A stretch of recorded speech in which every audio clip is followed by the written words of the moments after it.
Nous allons voir dans cette vidéo comment l'on peut créer de la fumée avec le système intégré dans 3ds Max Particle Flow. Imaginons que de la fumée sorte depuis cette fenêtre. Commençons par créer un émetteur de particules dans la fenêtre. Alors pour cela, je vais dans Standard Primitive que je développe et je vais chercher Particle System et Particle Flow Source. Ensuite, je suis en mode Autogrid et je crée ici l'icône de l'émetteur. Ensuite, on voit une chose, c'est que les particules vont à l'intérieur, donc on va tourner l'émetteur de particules grâce à l'outil de rotation avec le snap et on tourne ceci de 180 degrés.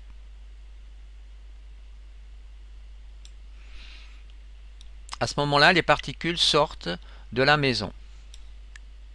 L'éditeur de particules étant toujours sélectionné, on peut aller ici dans les modificateurs et ouvrir l'éditeur de particules en cliquant sur cette icône. Nous avons donc ici un diagramme par défaut qui est fourni au moment où vous mettez donc l'émetteur de particules dans la scène. Alors ici, nous avons affaire à plusieurs opérateurs qui sont exécutés d'une façon séquentielle.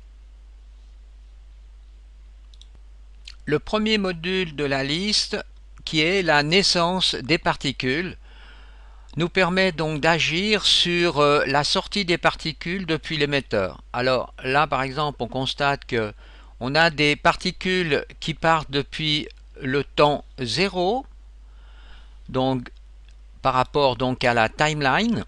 Donc on est sur la key 0, la clé 0. Ensuite, on se déplace jusqu'à la clé 30 et à ce moment-là, vous voyez, les particules ne sont plus créées, émises.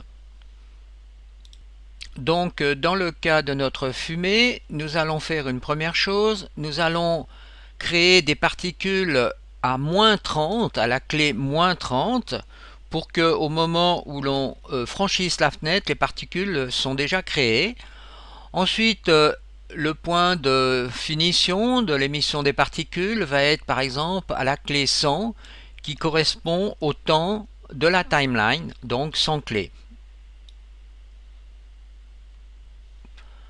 Maintenant, on peut augmenter la quantité de particules en jouant sur Amount et là je mets 2000 par exemple. On voit tout de suite le résultat. On peut agir d'une autre façon pour régler la quantité de particules en cliquant ici sur Rate, sur le taux, et en jouant sur cette valeur ici. Alors si par exemple je mets 500, ça veut dire que j'aurai 500 particules de générées par seconde. Le paramètre suivant permet d'éviter le gonflement des particules. L'effet de gonflement est obtenu en émettant des bouffées de particules séparées au lieu d'un flot constant de particules. Alors si l'on veut obtenir des particules qui soient émises exactement selon les durées d'image, on devra désactiver cette option. Nous venons donc de voir la naissance des particules avec ce premier opérateur. Et bien maintenant, regardons donc le deuxième opérateur qui est l'opérateur de position. Nous venons donc de voir précédemment la naissance, l'opérateur naissance. Maintenant, regardons l'opérateur position. Eh bien, c'est l'endroit où les particules sont émises. Ils sont émises où? À l'endroit de l'icône. Alors, si l'on regarde les propriétés ici de position de l'icône, eh bien on voit que ici on a des particules qui sont émises par rapport au volume. Maintenant, si vous faites par exemple par rapport au pivot, eh bien vous constatez que vous êtes par rapport au pivot de l'icône. L'opérateur suivant va nous permettre d'agir sur la vitesse des particules. La vitesse des particules par défaut est de 300, qui est en somme en unités système par seconde. ce qu'il faut savoir, c'est que la vitesse des particules sont définies une seule fois, au moment de la naissance par exemple. Donc on ne peut pas agir par animation sur la vitesse des particules. On peut aussi agir sur le paramètre variation de la vitesse des particules.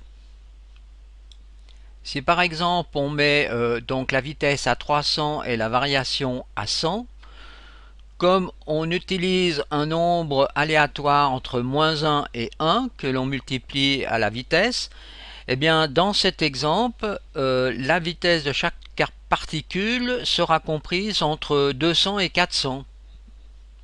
Ensuite, on trouve un nouveau paramètre qui nous permet de donner la direction des particules. Alors là, on va suivre l'icône, donc la flèche de l'icône, qui est ici représentée. On peut utiliser par exemple une direction 3D aléatoire. Le paramètre divergence permet d'étendre le flot de particules. Alors si maintenant nous voulons créer de la fumée qui sort de la fenêtre, eh bien la fumée ne va pas sortir d'une façon linéaire, mais va plutôt monter vers le haut. Donc pour cela, on va utiliser une force vent qui va influencer les particules. Alors, première chose, on cherche un opérateur force qui se trouve donc à cet endroit. On fait un drag and drop et l'on positionne à l'endroit où on veut que la force devienne active. Alors je vais la mettre ici après la rotation. Et ensuite, je vais devoir ajouter une force dans ses propriétés ici. Alors pour cela, il va falloir que j'aille créer une force vent dans la scène. Je trouve les forces à cet endroit. Donc là, on a plusieurs forces disponibles. Je prends le vent, je rajoute dans la scène. Voilà la direction du vent avec les paramètres du vent qui sont ici. Je retourne dans l'éditeur et dans le module force, je fais add et je rajoute le vent. On voit tout de suite l'influence sur les particules dans la scène. Nous allons maintenant agir sur la force du vent, donc je sélectionne l'icône vent, je vais dans les modificateurs pour voir apparaître les paramètres, et ici vous voyez je peux donc agir sur la force du vent.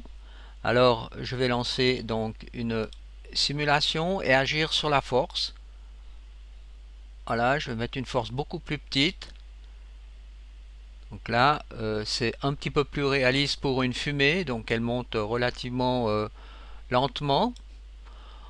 Ensuite, vous voyez, vous pouvez donc aussi faire une force sphérique.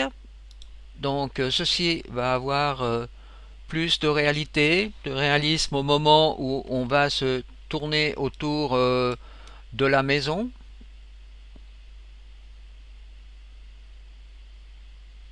Maintenant, nous devons rajouter un nouvel opérateur qui va nous permettre de supprimer les particules après un certain temps.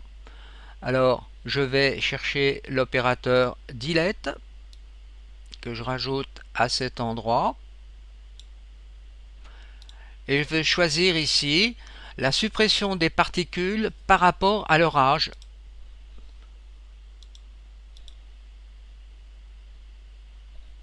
Donc là, on voit bien l'effet par rapport à l'âge. Donc la durée de vie, 60, mettons 80.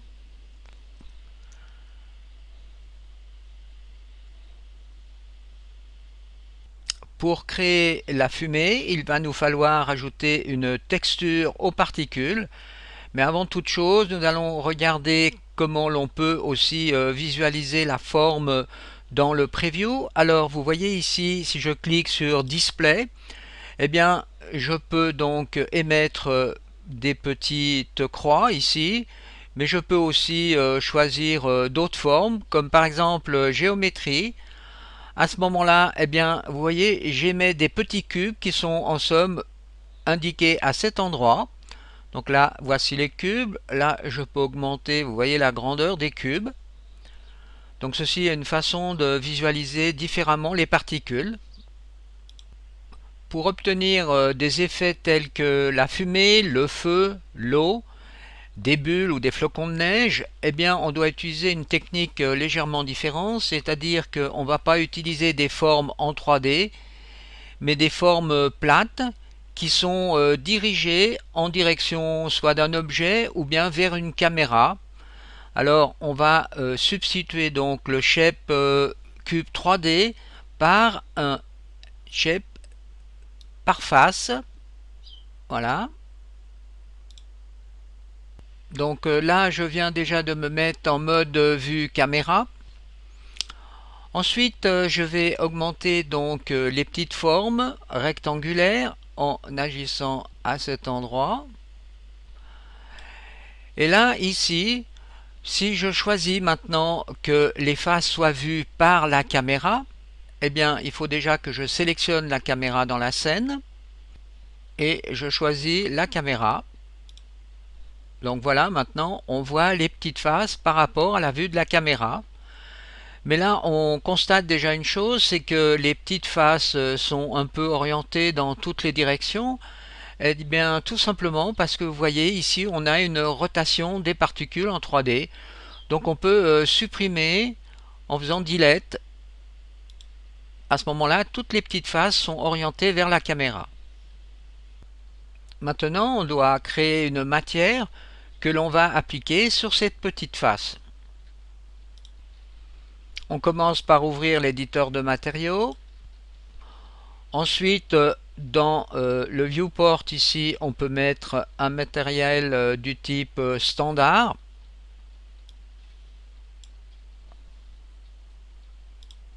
Ensuite, pour créer la fumée, on va aller dans la partie map et on va prendre ici une map qui est en fonction de l'âge, particule age, des particules, donc en fonction de l'âge des particules. Ensuite, on fait ce lien, on va sur la partie donc matériel standard en self-illumination. On clique deux fois sur particule age pour voir les propriétés. On retrouve donc ici les couleurs des particules en fonction de l'âge des particules. Donc à 0%, bien les particules seront noires, et à 50% elles seront grises, et puis à 100% elles seront blanches. Alors pour se rapprocher par rapport à de la fumée, eh bien on va changer un peu la couleur ici, et on va rendre cette couleur un peu plus foncée. Et celle-ci, on va la rendre bien sûr grise, car rarement la fumée est vraiment blanche. Ensuite, je clique donc sur Self Illumination. Et là, je me mets en mode color, donc j'éteins un noir. Et dans la partie diffuse, je rajoute un noir. OK. Alors, faites bien attention que la matière que vous avez créée a été créée dans les défauts standards. Donc vous pouvez faire comme ceci, simple slot défaut standard 01 par exemple, pour assigner donc cette matière que l'on vient de créer. Ensuite il va falloir donc appliquer cette matière sur les particules. Alors pour cela on retourne dans l'éditeur, on rajoute un module opérateur matériel dynamique que l'on positionne à cet endroit. Ensuite on ouvre les propriétés, on fait assigne donc la matière, donc c'est, on vient de voir le défaut slot 1. OK. Donc voilà, la matière est bien attribuée aux particules qu'on voit ici. Alors avant de faire un rendu, je vais encore augmenter la grandeur donc de ces particules comme ceci. Je lance un rendu. Donc voilà. Maintenant, le problème à résoudre est de supprimer donc ces coins sur les particules pour rendre donc la fumée beaucoup plus réaliste. Alors, nous allons modifier donc dans l'éditeur de matière la matière que l'on vient de créer. On retourne dans l'éditeur de matière et cette fois-ci, on va jouer sur l'opacité donc de la matière. Alors, je rajoute ici, vous voyez, un gradient. Et en jouant avec le gradient, on va pouvoir jouer sur l'opacité donc de la matière.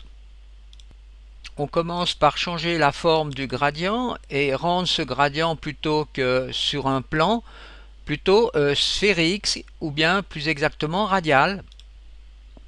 Alors on voit ici que on a maintenant un dégradé ici d'opacité. Ensuite, dans les propriétés du gradient, on va rajouter, vous voyez sur la Color 3, donc le blanc ici, une map bruit.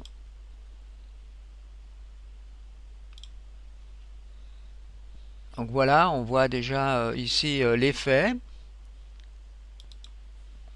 Ensuite, on va rajouter aussi un bruit sur la couleur 2. Mais cette fois-ci, on va changer ici et se mettre en mode fractal. Donc vous voyez, il y a beaucoup plus de bruit dans la matière. On se rapproche plus de fumée en somme. Alors effectuons un premier rendu. Essayons de changer donc ici ceci en par exemple donc sur la couleur 2 en mode turbulence.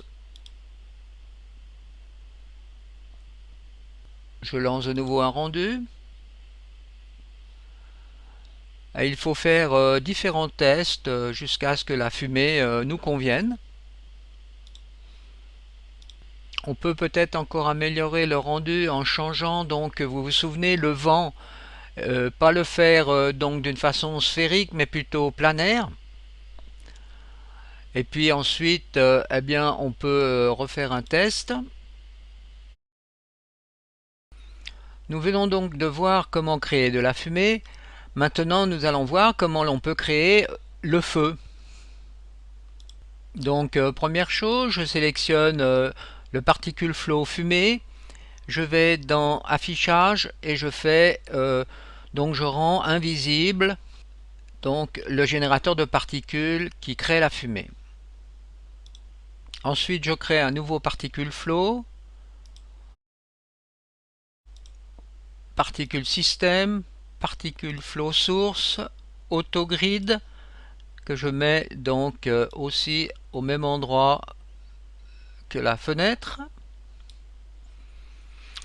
Je vais devoir faire une rotation de nouveau de cet émetteur de particules pour que ceci sorte bien à l'extérieur. Ensuite, je vais dans le modificateur et j'ouvre l'éditeur. Alors à ce moment-là, eh bien, on a maintenant bien sûr deux émetteurs. Donc nous allons changer le nom ici pour pas qu'il y ait de confusion. Donc ici j'ai indiqué fumée. Là je vais mettre feu. Donc rename feu. Ensuite dans la naissance, je vais mettre ici de nouveau moins 30. Donc l'émission va partir à moins 30, va durer jusqu'à 100, donc la durée de la timeline. Et là, je vais mettre cette fois-ci un rate de 100. Donc ça représente ici 434 particules. Ensuite, on garde par défaut les opérateurs suivants.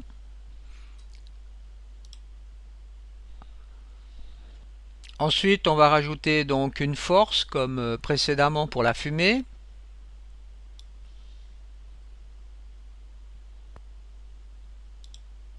Dans la force ici, on va rajouter donc le vent. Alors on peut faire by list, select. Ensuite, je reviens donc sur la vitesse ici et je vais diminuer la vitesse ici à par exemple 30. Donc là, je peux faire un test.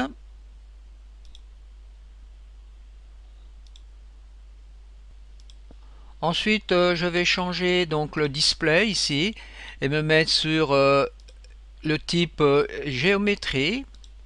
À ce moment-là, vous voyez, on a les petits cubes qui sont générés à cet endroit, dont on peut changer ici la dimension si l'on veut.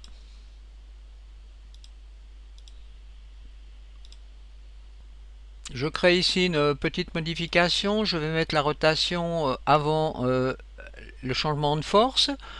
Nous allons maintenant rajouter un opérateur échelle pour modifier donc l'échelle des particules. Alors ici, j'utilise le type absolu. Ensuite, je vais synchroniser l'animation sur Particle Edge.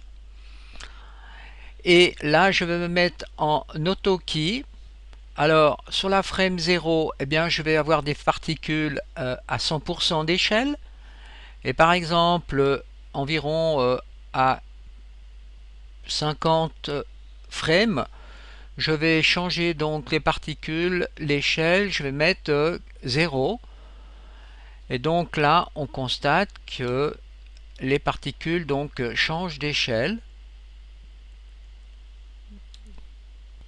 Alors je lance un test. Donc voilà, maintenant je vais encore ajouter un opérateur delete pour supprimer donc les particules après un certain temps. Donc par âge. Et là je vais mettre par exemple 30. Je relance le test.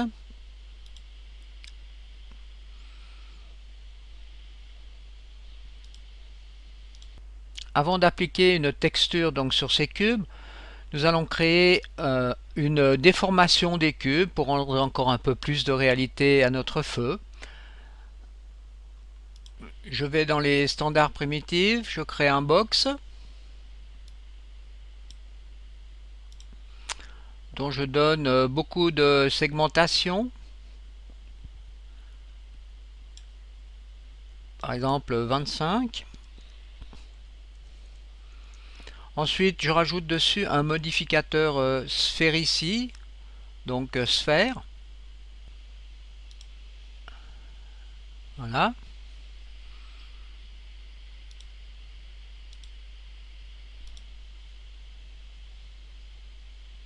Donc là, je m'aperçois que j'ai quand même mis trop de segmentation, donc je vais diminuer ça à 10.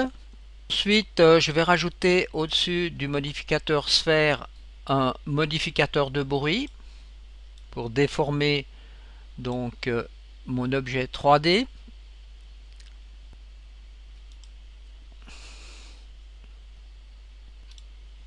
Je me mets en mode fractal et là je donne donc de la déformation en X, Y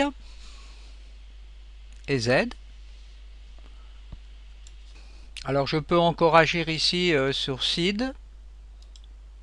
Gardons peut-être ceci. Ensuite je vais contracter donc la pile des modificateurs, Collapse All, Yes. Donc j'ai un éditable mesh. Alors maintenant on va appliquer donc cette géométrie sur les petits cubes, donc à la place des cubes. Alors pour cela je vais revenir donc dans le Particle Flow. Alors on va changer donc l'opérateur Shape par un opérateur Shape Instance.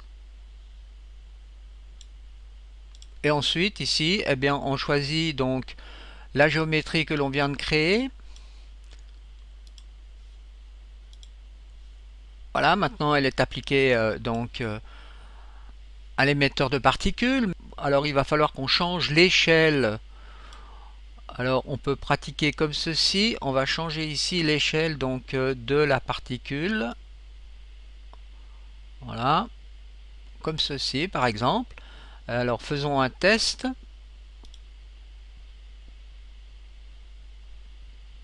Bon, alors on va laisser ceci. Alors maintenant nous allons créer une nouvelle matière. Alors je peux fermer donc cette fenêtre, ouvrir l'éditeur de matière. Et là, je vais donc me déplacer dans le viewport, faire comme ceci, et je vais mettre sur le slot 2, cette fois-ci. Ensuite, sur la partie diffuse de la matière standard, je vais utiliser ici un Particle Edge. Donc j'ai les propriétés ici. Donc ensuite je peux choisir donc la couleur de la flamme. Alors bien sûr ça va être un rouge comme ceci par exemple. Et là on va avoir un rouge un peu plus orangé.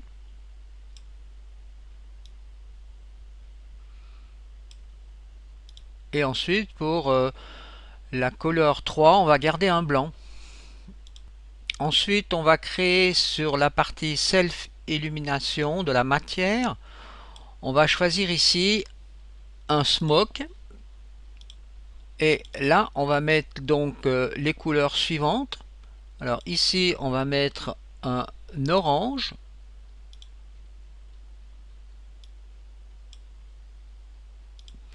Et là, un jaune.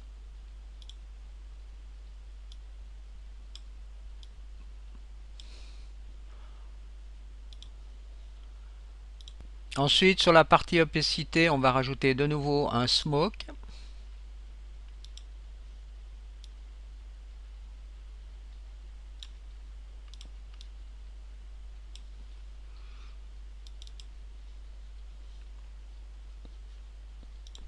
Alors il faut encore pratiquer ces petites modifications, donc je sélectionne défaut standard et là je vais me mettre donc en self illumination.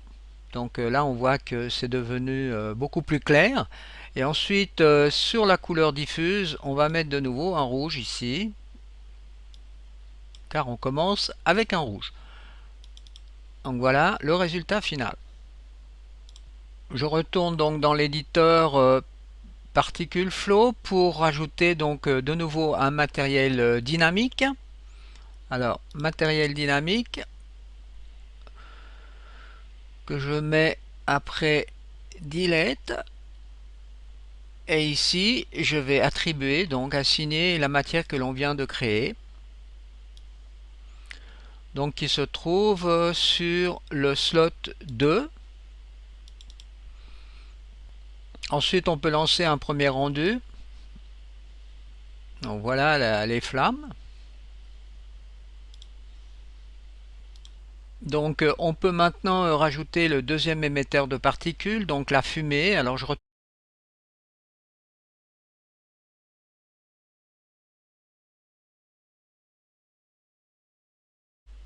je vais simplement sélectionner ceci et rendre invisible donc le petit rocher que l'on a créé ici. Et ensuite, je peux lancer un rendu. Et voilà, vous voyez ici, on a le mélange donc entre la fumée et les flammes.